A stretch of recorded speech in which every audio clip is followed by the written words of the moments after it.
away on Sodor, the steam engines were confident, cheerful, and determined not to be bullied by Diesel.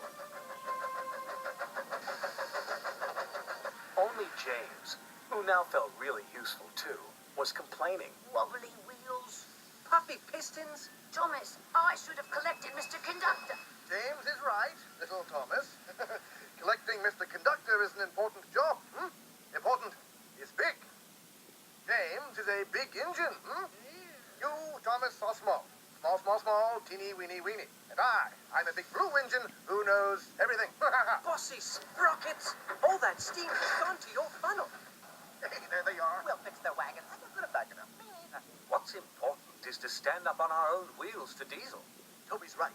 Diesel knows that the lost engine in the legend really exists. What engine? What legend? Of an engine whose magic makes her more powerful than Diesel will ever be. That's why he wants to find her. Then we'd better find her first.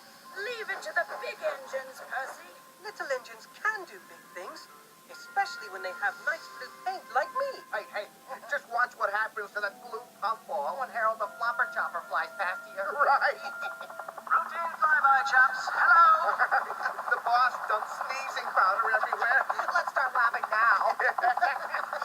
Oh, sorry, Fruits. Bit of a dust-up. Love to stay and clean up. Got to go. Bye now. Did you mean to look like that? No. Neither did I. This must be Diesel's doing. Choo! Choo! Dear Mr. Conductor,